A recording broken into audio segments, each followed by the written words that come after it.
자, 안녕하세요. 전 우주에서 가장 진귀한 이야기, 삼국유사와 떠나는 붓다 로드에 오신 것을 환영합니다. 전 우주에서 진귀한 이야기겠지. 왜냐하면 이런 얘기를 우주인이 듣고 있겠어요? 외계인이 무슨 삼국유사 얘기를 듣고 있겠어요? 그러니까 여기만 있지. 그래서 잘 오신 겁니다. 이거 딴 데서는 잘 못 듣는, 외계인도 못 듣는 걸 여러분들이 지금 듣고 계시는 거예요.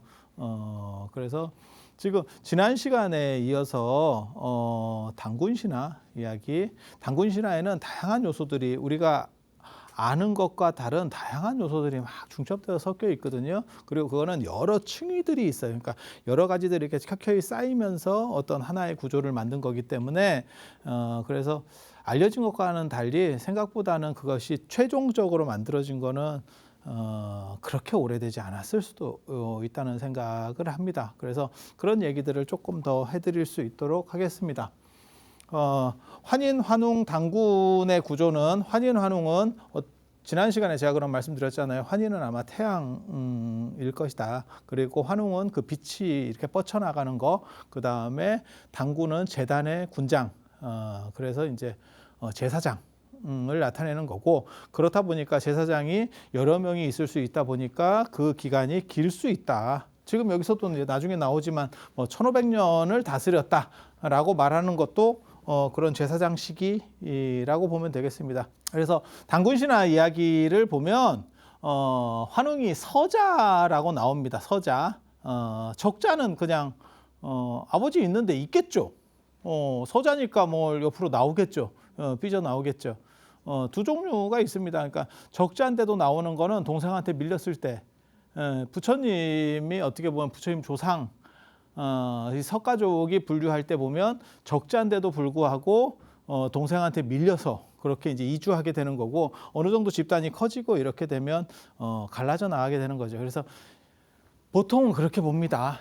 환인을 태양을 믿는 어떠한 종족이라고 보면 되고, 그게 북방에 있었다고 보는 거예요. 그래서 한반도의 일부가 남하한다라고 이해를 그냥 합니다.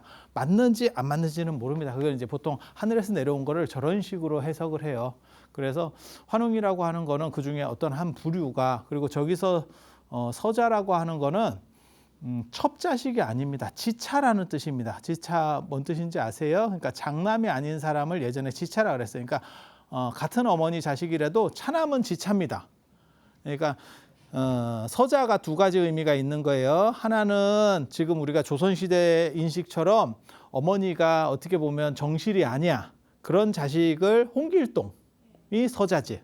그러니까 제대로 된 어머니가 아닌 정실 부인이 아닌, 정실 부인은 여러 명도 있을 수가 있습니다. 어머니가 돌아가시고 그 뒤로도 정실로 또 들어올 수 있으니까. 그래서 그렇게 들어오시는 분들을 이제 적자, 그리고 그 나머지 첩으로 해서 본부인까지 채 못 올라간 분은 서자, 이렇게 구분하는 경우가 있고, 옛날에는 장남이 아닌 차남은 무조건 다 차남부터는 서자라고 부르는 거예요. 그래서 이건 예전 기록이기 때문에 여기서 서자라고 하는 거는 차남이라는 뜻입니다. 그러니까 첩자식이라는 뜻이 아니에요.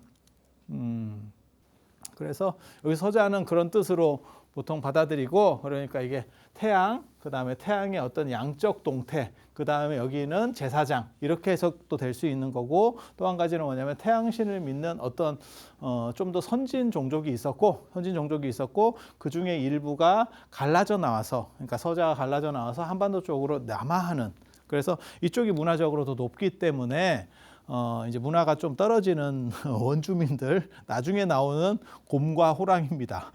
이쪽을 이제 이렇게 복속하고 지배하고 이제 이렇게 하면서 결합하는 구조로 이해하고, 뭐 이런 식으로 두 가지 층위로다가 이해를 합니다. 그래서 신적인 부분, 그러니까 종교적인 부분, 그 다음에 현실적인 부분, 이렇게. 여기서 나오는 건 3이라는 숫자고, 환인, 환웅, 단군, 이렇게 3이라는 숫자고, 그리고 되게 재밌는 게 석재환인이라고 나와. 이 환인이 그냥 환인이 아니고 석재라고 하는 건 재석천이라는 뜻이에요. 그래서 불교랑 벌써 섞였구나. 단군 신화가 어느 정도 유포될 때 환인을 전통적인 신으로 본 게 아니고, 태양 숭배와 관련된 그런 신으로만 본 게 아니고 불교적인 재석천과 섞였구나. 이게 되게 재밌는 게, 불교는 외래 종교입니다. 인도에서 넘어온 외래 종교예요. 그런데 이게 너무 오래 있었던 거죠. 그래서 섞이다 보니까 지금으로서는 되게 재밌는 게 불교가 전통 문화의 대변자 같은 역할을 하고 있잖아요. 그래서 너무 오래 섞여서 지금은 떠낼 수가 없어요. 이게 제가 흔히 말하는 물에 녹은 커피 믹스와 같은 거라서 원래는 다른 데서 이렇게 서로 세 가지가 섞여 있는 거죠. 커피, 프림, 설탕이 섞여 있지만 실제로 그게 물에 녹아버리면 그리고 그게 한번 휘저어져 버리면 그 뒤부터 뭐 이게 굉장히 어렵게 되는 거죠.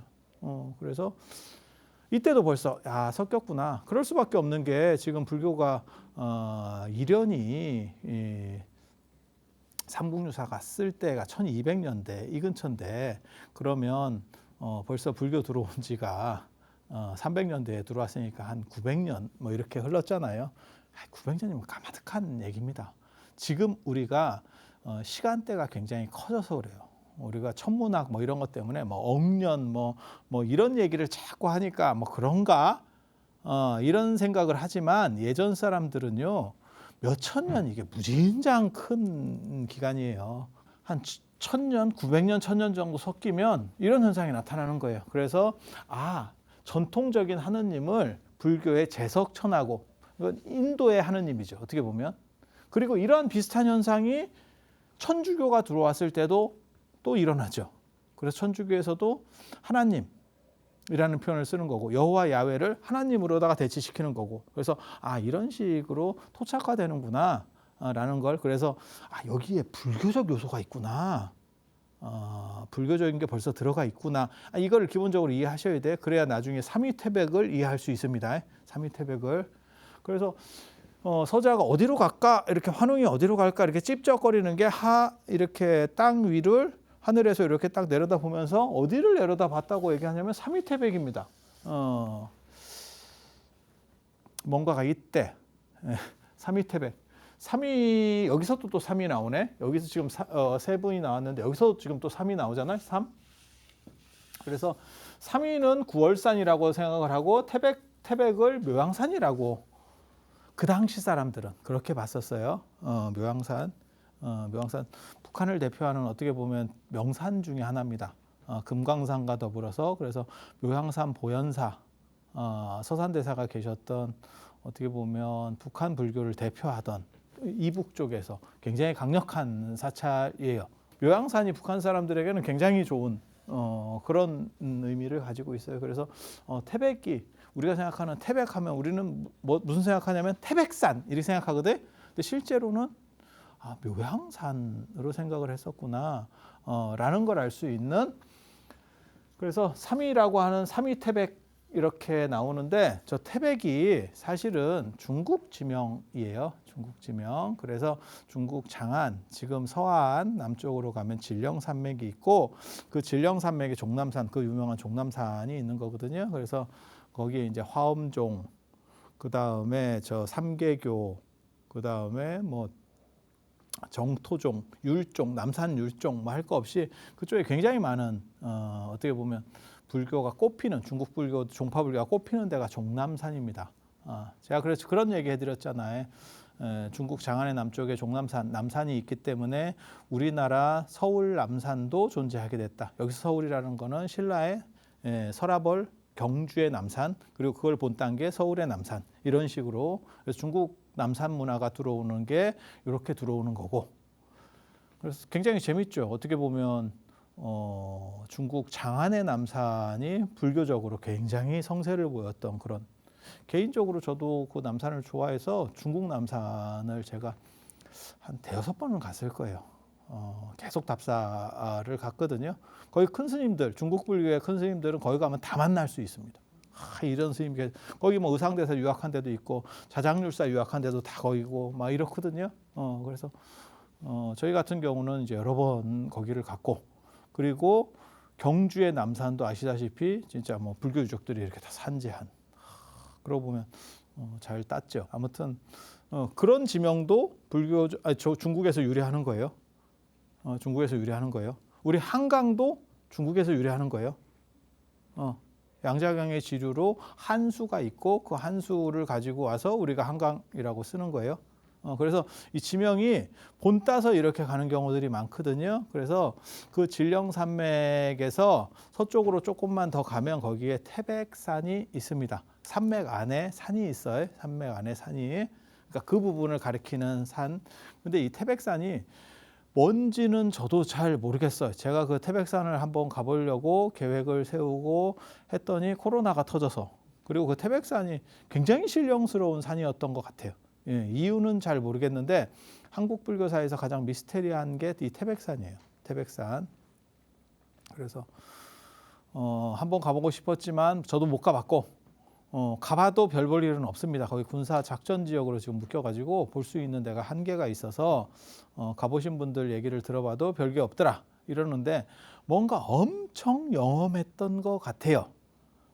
그래서 장안에서 유학하셨던 자장률사가 그 태백산을 우리나라에 와서 찾아요. 그게 그렇게 해서 찾아지는 게 태백산 정암사, 지금은 한백산이라고 되어 있는 정선의 정암사가 그렇게, 그러니까 그걸 태백산 찾기라고 하는 거거든요. 태백산을 찾아요.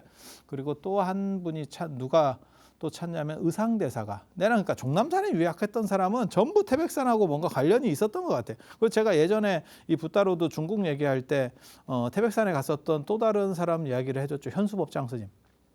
현수법장 스님. 화엄종의 삼조고 어떻게 보면 화엄종의 완성자죠. 그래서 현수종이라고, 송나라 때까지만 하더라도 현수종이라는 표현이 더 많이 나온다. 라고 할 정도로 중요한 현수 스님도 이 태백산에 갔고, 그래서 의상대사도 태백산에 갔다는 기록은 없는데 갔었던 것 같아요. 네가 어떻게 하느냐? 지금은 소백산 부석사라고 되어 있지만 그 부석사 일주문에 보면 태백산 부석사 이렇게 되어 있습니다. 정암사는 정암사적기 같은 데 보면 태백산 정암사 이렇게 되어 있어요. 그리고 자장률사 기록에도 태백산 얘기가 있어요. 그렇다 보니까 이게 두 분 다 장안에 가서 그 종남산에서 유학할 때 뭔가 태백산에 가서 엄청난 뭔가 이적이 있었던 것 같아요. 기록에 안 나올 뿐이지. 그래서 우리나라에 와서 그 비슷한 데를 찾아요. 그걸 이제 태백산 찾기가 되는 거고, 그렇게 자장률사나 의상대사 같은 분이 자꾸 태백산 얘기를 하니까 지금은 이제 기록이 없어서 다 사라진 거예요. 했을 걸로 추정합니다. 그렇지 않으면 부석사나 정암사의 태백산이라는 게 이렇게 막 박히기가 어렵거든요. 그래서 이게 태백산이 굉장히 신성한 산 같은 의미를 가졌던 것 같아요. 그래서 그게 단군신화로 들어가는 겁니다. 단군신화로. 그러니까 석재환인에서의 이 석재라고 하는 제석천이라고 하는 부분과 그 다음에 태백산 이야기는 불교에서 들어가는 부분이에요. 단군신화 중에서 불교적인 영향을 받은 부분. 그래서 만약에 태백산이 단군신화의 필수 요소라면 의상대사보다도 더 늦은 겁니다. 성립시기가. 성립시기가 더 늦은 거예요. 그러니까 석재환인 부분은 주석에 나오는 거거든요. 그러니까 이련 스님이 원판이 아니고 약간 주석으로 써놓은 걸로 봐서는 그거는 그냥 뒤에 붙어도 별 문제는 없는 거고, 삼위태백할 때 저 태백산 신단수 이렇게 나오는 그 태백산이 이거는 처음부터 있었던 어떠한 단어야라고 하면 단군신화는 의상대사보다 빠를 수 없습니다. 성립 시기를. 그리고 단군신화가 이제 결정적으로 늦다라는 흔적이 뭐냐면 남성주의죠. 남성주의. 연대가 올라가면 여성주의들이 나타나야 되는데, 그래서 태백산 신단수 쪽으로 내려와서, 신단은 여기 계속 다 신자가 들어가요. 그러니까 어떤 신령한, 성스러운이라는 거고, 신단, 그러니까 나무로. 지난번에 제가 그런 얘기 해드렸는데, 무속 무자를 보면 이렇게 해서 하늘과 하늘, 땅을 연결하는 어떠한 솥대, 아니면 이거 신장대, 당간지주 할 때 그 당, 이렇게 연결하는 어떠한 뭐라 할까, 엘리베이터 같은 거, 요거 나무라고 봅니다. 보통 이거를 우주목이라 그래요. 우주목, 우주의 나무, 우주목, 우주 중심에 있는 나무. 그리고 사람들이 이렇게 연결시켜 놓으니까 사람들이 막 춤추고 이렇게 춤을 춘다더라 라고 하는 거예요. 거기 뺑뺑이를 돌면서 이렇게 아싸리 이러면서 춤추는 거야. 그게 저 글자예요. 무자가 그렇게 생긴 거예요. 그리고 이러한 요소가 나중에 이제 신라 얘기할 때 나오겠지만 신라의 금관이라고 하는 것도 원래 신라 사람들이 박씨, 석씨, 김씨로다가 이렇게 바뀔 수 있는 게 신기와 관련해서 그게 무당 제사장 같은 계열이에요. 초기가. 그렇다 보니까 혈통 중심이 아니고 신기가 강한 사람이 어떻게 보면 나라무당 같이 이런 사람, 재정일치 사회라고 생각을 하시면 그게 그렇게 이상하지 않습니다. 그래서 그런 들로 이렇게 성이 바뀔 수 있는 것도 사실은 그런 요소고, 그러다 보니까 금관 보면 이제 금관을 이렇게 쫙 펼치면 어떻게 되냐면 나무, 이걸 나무라고 봐요. 이런 나무들이 쭉 있고, 나무가 있고, 이것만 한 100개 있습니다. 이렇게 쭉 있고 그 뒤에 사슴뿔 같이 이렇게 생겼어요. 이렇게. 예. 그리고 서봉총 금관에는 여기 새도 있고, 그래서 새가 이 나무를 통해서 왔다 갔다 한다. 새가 전령입니다.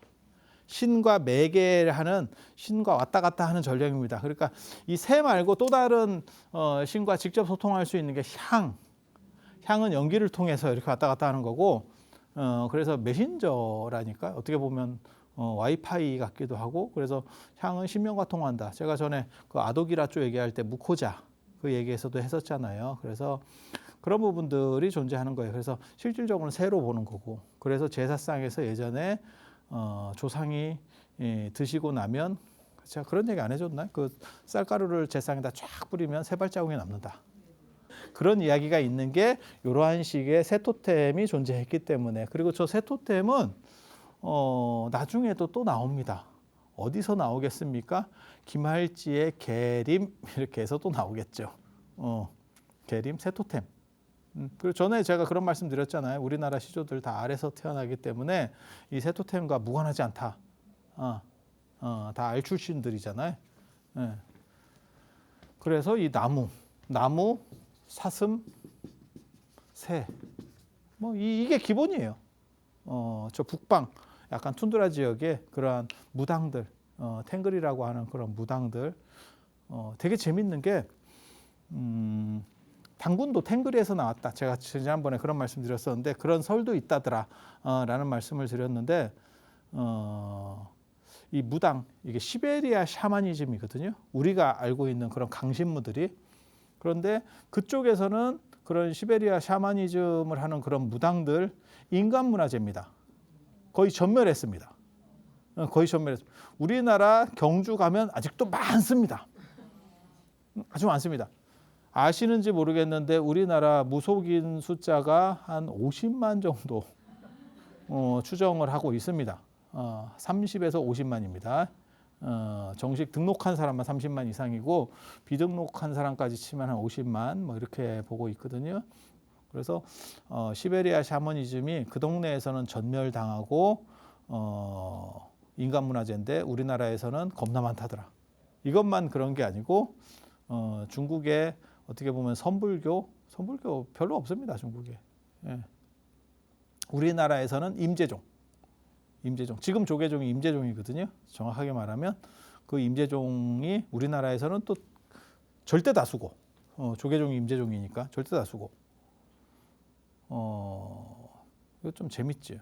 그리고 성리학, 주제학 이런 거 있잖아요. 중국에 없습니다. 거의 없습니다. 없습니다. 그러니까 본토에서는 없는데 우리나라로 넘어와서는 우리나라는 아주 건재해 아직도. 그래서 되게 재밌어요. 외래 문화를 받아들일 때는 굉장히 저항하다가 받아들이고 난 뒤에는 우리가 걔네를 도리어 본토를 가르쳐줘야 돼. 되게 재밌는 거 있습니다. 우리 종묘 제례학 할 때 8일무라는 게 있어요. 8줄로다가 가로 8줄, 세로 8줄 해서 88에 64명이 춤을 추는 거예요. 그게 제후나 안 그러면 황제 앞에서 무덤 그 사당에서 춤추는 건데 그걸 8일무라 그래요. 그런데 그거 우리나라밖에 없잖아요. 그래서 중국 애들이 우리한테 배워갔어요. 우리가. 근데 더 웃긴 건 막상 보러 가면 여자들이 한다는 거. 나 그거 좀 바꿨으면 좋겠어요. 그거 원래 남자들이 해야지 여자들이 그거 춤추면 안 되거든요. 남녀 차별을 하는 게 아니고 거기서는 그러니까 뭐하고 똑같은 거냐면 제주가 남성이 지금은 이제 제주가 여성이 되기도 하는데 그 유교 문화 조선시대 유교 문화에서는 안 맞는 거거든요. 제사 문화에서는 여자도 제주가 될 수 있어요. 그런데 조선시대 유교 문화에서 제사는 제주가 여성이 될 수가 없어. 근데 야 종묘 제례에서 8일무를 여성이 춘다고? 그 여성들이 누구냐면 그냥 고등학생일걸? 애들 이렇게 해가지고 가르쳐서 그런 거 하는 거예요. 되게 재밌어. 그런데 그나마 중국에 우리가 또 수출하고 있다는 거. 그리고 종묘 제례학이 우리나라 유네스코 무형유산 우리나라 거잖아요. 그래서 본토를 가르쳐주는 재밌는 문화예요. 재밌는 문화. 자, 단군 신화의 특징 중에 하나가 뭐냐면 3이라는 숫자가 많이 나온다는 거. 그래서 이게 3 숫자와 관련된 게 사실은 가장 큰 특징 중에 하나입니다. 그러니까 불교적 요소가 이렇게 존재하고 있고 이 요소는 불교에 아주 불교를 안 타면 들어와서 어떻게 보면 단군 신화에 인입되기가 어려운 구조예요. 그래서 빼박입니다. 빼박. 그런 정도 기본적으로 이해하시고 3이라는 숫자가 이제 반복된다라는 걸 알 수 있어요. 그래서 이 신단수로 내려와서 뭐 어떻게 내려오냐면 풍백우사 운사 바람 비 구름 세 명이죠. 세 명 또 3 삼위태백 3 이렇게 환인 환웅 당군 3 그래서 바람 비 구름을 얘기한다라고 하는 거는 어떤 의미냐면 농사 얘네 농사 쪽이네 유목이 좀 아닌 것 같은데 라는 생각을 하고 그 다음에 360가지를 주관한다. 이것도 이제 삶하고 관련이 돼서 생각을 할 수 있어요. 모든 일 360이라는 건 보통 모든이라는 얘기를 하는 거거든요. 그래서 이렇게 해서 하늘에서 내려왔대. 하늘에서 내려왔대. 그랬더니 여러분들이 아시는 그 얘기가 나오는 거죠. 이제 곰하고 호랑이 우리 그쪽 팀에 합류하면 안 돼요? 라고 하는. 그리고 곰 토템은 곰하고 인간하고 연결되는 이러한 토템 구조는 사실 시베리아 쪽에도 있습니다. 그렇게 되는 이유는 뭐냐면 곰이 이렇게 서 있고 이러면 사람 비슷해. 아니 사람 비슷하다니까. 그래서 곰하고 호랑이가 제가 하겠습니다 라고 해서 우리 편입하면 안 돼요? 라고 했대잖아요. 호랑이도 뭐 저거 엄청나게 세죠. 호랑이 진짜 뭐 몰라 호랑이가 세다 사자가 세다 이런 말이 있는데 호랑이가 세다는 설도 굉장히 많습니다. 그리고 호랑이가 아마 1대1로 붙으면 이기기가 같은 서식지가 아니니까 그런데 이길 확률이 더 크지 싶어요. 왜냐하면 호랑이 약간 매복조거든요. 매복조. 그리고 제가 얘기했잖아. 호랑이는 치사하게 무기를 쓴다니까. 그래서 그냥 때리는 게 아니고 이렇게 하면 여기서 발톱이 착 나오죠. 그래서 울버린이잖아. 호랑이가. 짜증나면 울버린으로 바뀌면 이렇게 쫙 나오잖아. 그죠? 이게 그래서 이렇게 딱 긁으면 훨씬 더 강력하겠죠. 그래서 동굴 속에 들어가서 동굴은 재생 공간이에요. 보통 이제 동굴이 나오면 무조건 재생입니다. 재탄생의 공간. 그러니까 변화하는 공간. 그래서 어둡고 그 변화를 통해서 각성한다. 이게 신화 구조에서 늘상 나오는 어떻게 보면 그런 기본적 요소 중에 하나입니다. 동굴에서 뭔가 변신을 하거나 동굴을 통과하거나 이렇게 나와요. 동굴을 통과하면 완전히 다른 반전의 세계가 나온다거나 이렇게. 그래서 뭐 무릉도원도 그렇고 우리나라 청학동 전설도 그렇고 다 그 동굴을 넘어가면 거기에 갑자기 이상 세계가 떡하니 나온다. 하지만 오늘날 같이 구글 위성지도로 찍어봤을 때는 그런 건 없더라. 위성지도로 다 위에서 보기 때문에 뭐 동굴을 넘어가면 뭐 다른 게 나와요. 뭐 몰라. 저게 동굴을 블랙홀로 보는지 뭐래서 다른 세계로 위몰 같이 완전히 뭐 다른 세계로 넘어가는 차원의 공간 뭐 이렇게 될 수도 있고.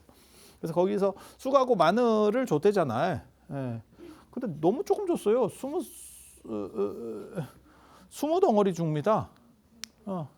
20쌈 이렇게 쌈지 이렇게. 그래서 쑥하고 마늘. 그래서 이제 우리가 이제 흔히 농담할 때 뭐 마늘 많이 먹어야겠다 이렇게 이제 사람 된다 뭐 이런 얘기 하듯이 근데 보면 마늘이 아니고 달래였다라는 설도 있어요. 그걸 보면 마늘하고 달래 하면 뭐가 생각나냐면 오신채 이렇게 생각하면 답이 나오는 거예요. 쑥이 쑥대밭 된다라고 하는 것도 있지만 모기뿔 피울 때 그다음에 쑥뜸 뜰 때 이게 삿된 거를 물리친다 라고 하는 요소도 있거든요. 그래서 부정을 털어낸다 라고 하는 요소가 하나 존재하고 그다음에 마늘 이런 거는 이제 냄새를 통해서 부정한 거를 물리칠 수 있을까? 모르겠는데. 그래서 아무튼 매운 거 그리고 저기에도 불교적 요소들이 들어가는구나. 그러니까 쟤네는 불교에서는 저런 걸 금지시키는데 쟤네는 저걸 먹어야 된대. 그러면 불교하고 약간 각이 다른 성향이 있구나라는 거를 기본적으로 이해할 수 있어요. 그러니까 다 단편만 있기 때문에 이거를 종합적으로 알 수는 없어. 하지만 영향관계가 존재는 하는 것 같다. 라는 걸 1차적으로 이해를 할 수 있어요. 그렇게 해서 100일 기도를 하면 이게 이제 100일 기도의 시조거든요. 100일 기도를 하랬는데 100일 안 돼서 21일 만에 변신을 했지. 곰이 변신했지. 곰이 사람으로 변신하면 어떻게 하면 된다고 제가 얘기해 드렸죠? 지퍼를 내리고 벗으면 되는 거예요. 호랑이는 지퍼를 내려도 쓸 수가 없죠. 아니 그렇잖아요. 근데 곰은 이렇게 지퍼를 내리면 사람같이 됩니다. 웅녀는 아줌마였을 걸로 추정을 합니다. 왜냐하면 곰이 변했으니까 떡대가 좋겠지. 얍실얍실한 그런 분은 아니고 약간 양귀비 스타일이지 않았겠나 이런 추정을. 곰이잖아. 곰이잖아. 곰 같은 마누라가 이제 만들어지는 거죠. 그리고 호랑이는 도망갔다. 뭐 이런 거잖아요. 그래서 제가 그런 얘기 예전에 해드렸었는데 호랑이는 도망갈 수밖에 없었던 게 저게 이제 사기 계약의 피해자였다. 곰은 잡식성이기 때문에 배고프면 쑥하고 마늘도 먹을 수 있지만 호랑이는 처음부터 먹을 수 없는 거를 받았다. 이래서 짜증이 나서 호랑이는 계속 굶고 있었고 곰은 저거라도 먹고 있었고 그래서 호랑이는 못 버텼을 거다. 그렇지만 저 호랑이는 진짜 신사다. 만약에 나 같은 놈이었으면 내가 곰을 잡아먹으면서 경기를 끝내버렸을 건데 판을 깨는 거지. 그런데 저 호랑이는 굉장히 신사적이기 때문에 내가 사기 계약의 피해자다라는 걸 인지하고 스스로 물러나는 거죠. 소송을 걸어도 되는데 저건 환웅이 소송에 걸렸으면 저거 집니다. 저거는 그래서 우리는 이러한 단군 신화를 통해서 어떤 교육을 받을 수 있느냐? 계약서는 꼼꼼하게 읽어봐야 된다. 우리 그런 거 있잖아요. 보험도 남들이 뭐 그 보험 가입하시는 분들이 이거 좋고 이거 좋고 해갖고 깨알같이 써 있어서 그냥 사인하고 나서 나중에 뭔가 문제가 생겨서 탈락을 했더니 그건 빠져 있습니다. 그리고 그 사람을 연락하려고 하지만 그 사람은 어디 갔는지 모르겠고 그 사람은 신선이 벌써 돼 있고 그 보험회사에서는 그건 약정 상품이었는데 약정을 안 하셨네요. 야, 참 어떻게 쓰려고 하는 것만 타려고 하는 것만 그렇게 빠져 있는지 참 희한하지. 그래서 그런 거를 잘 읽어봐야 되는데 우리가 단군 신화를 제대로 못 배워서 단군 신화를 배웠으면 우리가 시작부터 저렇게 야바우를 당하는 어떤 저런 게 있었는데 그거를 잘 이해하지 못했구나라고 하면서 우리가 어떻게 보면 약정 그 계약 서류를 잘 읽어봐라라고 이게 대대로 내려왔을 건데 우리 그런 거 하나 내려오는 거 있잖아요. 부모님이 돌아가시면서 마지막 유언으로 좀 많이 하셨던 거 최근에 보증은 서지 마라. 근데 저 호랑이는 그 얘기를 했을 것 같아. 계약서 잘 읽어봐라. 뭐 하나 날라간다. 그렇게 해서 100일 기도인데 실제로는 3, 7일 만에 해결됐대. 그러니까 여기서 3, 7일 기도도 나오고 100일 기도도 나오는 거죠. 그리고 여기서 또 3이 또 나오네. 그러니까 계속 반복되는 이 3의 숫자라는 거를 알 수 있고요. 이 곰이 아시다시피 이제 여자가 된 거고 그게 웅녀잖아요. 근데 곰이 됐는데 또 뭐 애를 배고 싶대. 애를 가지고 그걸 참 대단하지 않아? 우리나라가 합계 출산율 0.75인데 이런 상황인 걸 알고 곰도 나서서 내가 출산율을 높여주겠다. 이게 당군 신화에 기록이 되어 있는 거야. 너네 이러다 훅 간다. 나라도 나서서 뭔가 이 역할을 해줘야겠다. 그렇게 해서 이제 환웅하고 이렇게 해서 당군이 나왔대잖아요. 그래서 이제 보통은 그렇게 설명을 합니다. 북방 유목민 계열에서 이쪽 환인과 관련된 이러한 신앙을 가지고 태양 숭배와 관련된 신앙을 가지고 있었던 좀 더 발전하고 그 다음에 무력이 좋은 이 집단이 그 집단 중에 일부가 서자 일부가 남하해서 이 우리나라 한반도 북쪽에 있었던 이건 지금 남쪽 계열 아닙니다. 지금 우리 한반도 남쪽 아닙니다. 위쪽 얘기하는 거예요. 그래서 대부분 뭐 황해도 구월산도 황해도에 있는 거고 묘향산 이런 데가 자꾸 나오는 게 그 주무대가 북쪽이에요. 그래서 이렇게 내려오다가 이제 곰하고 호랑이. 곰은 이제 좀 더 얘네들 다 옛날에 잘 살았겠죠. 그래서 이런 토템을 믿고 있었던 사람들과 충돌했고 이쪽은 복속했고 이쪽은 튀어서 나가서 밑으로다가 더 내려갔을 거다. 뭐 그렇게 보는 거죠. 그렇게 보는 거죠. 이게 이제 그냥 일반적 합리적 이해라고 하는 겁니다. 근데 합리적인 게 꼭 올바른 건 아니에요. 세상에는 합리만 존재하는 게 아니거든요. 그러니까 자꾸 합리적으로만 판단하려고 하는 것이 그게 인간 문화에 있어서 진짜 타당하냐에 대해서는 생각을 해봐야 돼요. 그 전까지는 계속 합리성이 더 올바른 거다라고 생각했지만 그것이 아닐 수가 있어요. 그래서 합리성이 과연 꼭 정답이냐에 대해서는 생각을 해봐야 돼요.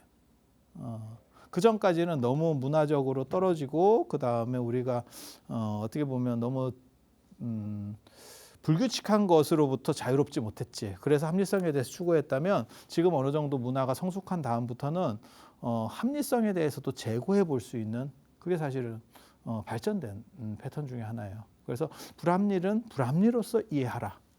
라고 하는 게 신화를 이해할 때 상당히 중요한 요소 중에 하나입니다. 그래서 신화를 다 해석하려고 하는 것은 사실은 약간 좀 떨어지는 해석 방식이에요.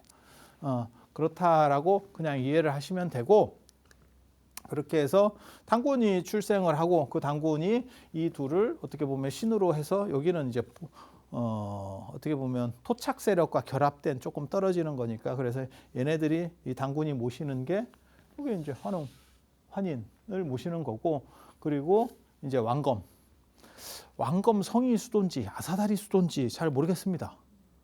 그게 그건지 잘 모르겠어요.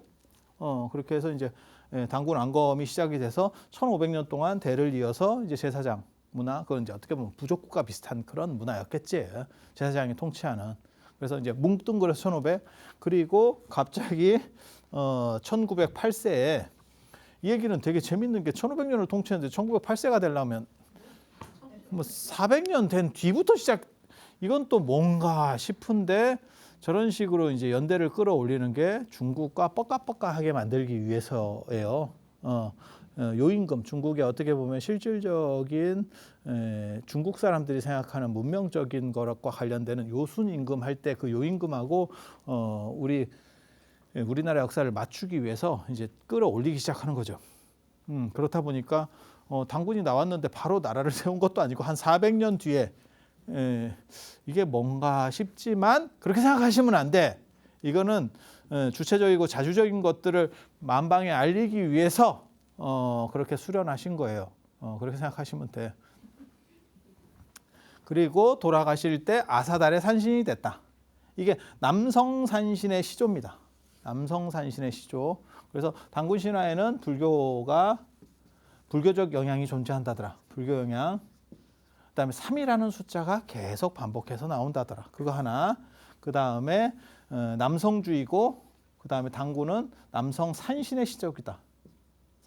산신의 시작이다. 이거 굉장히 중요합니다. 굉장히 중요합니다. 이 부분은 설명을 했고 3이라는 거는 동아시아 중에서도 우리나라 사람만 3을 좋아합니다. 그래서 한국인이 제일 좋아하는 숫자 하면 3입니다. 그래서 무조건 뭐 3세판 어쩌고저쩌고 이렇게 얘기하는 거고, 그래서 3에 대한 이 어떻게 보면 특수성이 우리 문화에 흘러 있어요. 그러니까 중국은 2, 5로 갑니다. 2, 5. 그러니까 음양, 오행 이런 식으로 가고 우리는 3에 대한 걸로 가요. 그래서 민족 종교 하시는 분이 천부경 이런 거 하면 일석삼국 하나가 셋으로 쪼개지고 셋이 뭐 80일까지 9981로 넘어가고 어쩌고저쩌고 그게 굉장히 오래된 문화다라고 말하는데 정확하게는 잘 모르겠고요. 하지만 나름의 뭔가 설득 구조가 조금은 있어. 조금은 있어. 삼수로.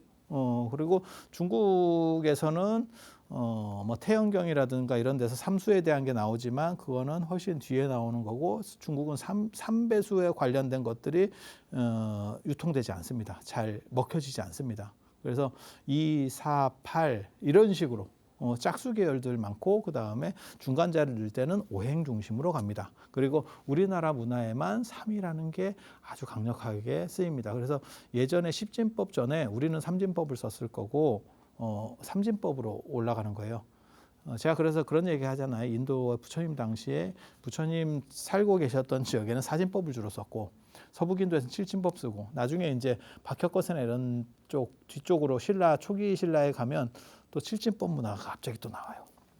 그래서 각 동네마다 기원 전후가 되고 난 뒤에 십진법이 움직이기 시작하는 거예요. 그 전에는 다 진법 체계가 달라요. 그래서 우리는 단군 신화에서부터 삼진법이 나오는데 이 3이라는 숫자와 관련해서는 이게 민족적 어떤 특징과 관련된 숫자로 이해해도 큰 문제는 없겠다라는 생각이 들어요. 그래서 우리가 그거 있는데 보통 중국 같은 경우는 이태극이라고 해서 우리 태극기 같은 그런 태극을 그리고 우리는 부채나 이런 거 봐보세요. 그럼 삼태극 노랑까지 들어간 빨강 파랑 노랑이라고 삼태극 모르세요? 부채도 있고 향교나 이런 데 가면 이렇게 이 배때기에 문 배때기에 이렇게 하면 삼태극이 이렇게 그려져 있어요. 그래서 그게 어떻게 보면 우리식의 태극 문화다라고 하는 부분도 있어요. 그래서 태극기를 만들 때 사실 그 삼태극을 썼으면 조금 더 어떻게 보면 우리의 정통성을 강조할 수 있는 부분도 존재하지 않았겠나라는 생각을 조금 해봅니다. 이제 산신과 관련해서 남성 산신 부분이 존재하는 거고요. 단군이 남성 산신 그거는 이제 남성주의를 나타내는 거고 그리고 산신의 시조가 어떻게 보면 우리나라는 단군 그냥 단군 저 신화를 기준으로 했을 때는 단군인 거고 하지만 여성 산신 구조도 존재하고 그게 어떻게 보면 더 오래된 거다라는 거는 기본적으로 이해를 하시고 또 뭐가 있냐면 이 산신과 관련해서 여기에 후대 산신도를 보면 언제나 산신은 호랑이랑 같이 있습니다.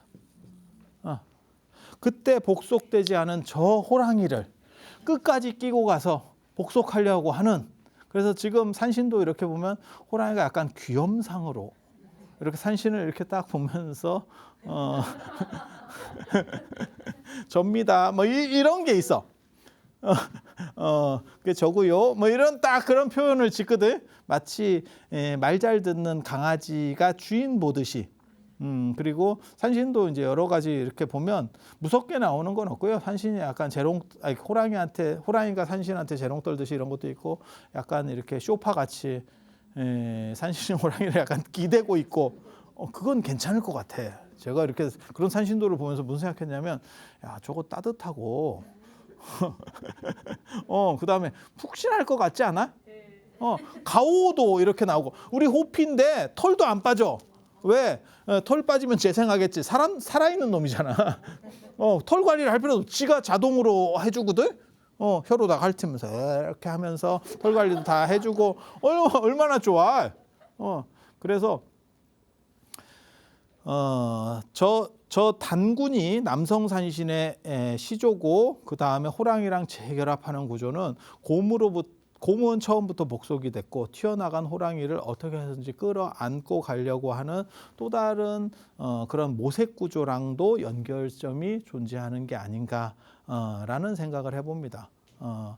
단군 신화와 관련해서 요 단군 부분은 사실은 여성 산신 얘기도 조금만 해드려야 돼요. 그리고 이게 조선이 여기서 바로 끝나는 게 아니고 나중에 기자조선, 위만조선 뭐 이런 얘기들도 좀 있거든요. 그래서 그런 얘기들은 제가 다음 시간에 이어서 해드릴 수 있도록 그렇게 하겠습니다. 자, 들어서 감사합니다.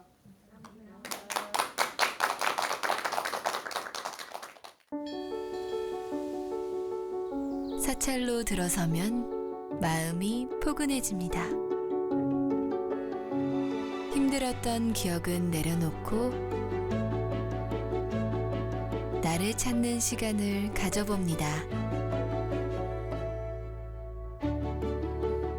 나를 위한 행복 여행 템플스테이로 당신을 초대합니다.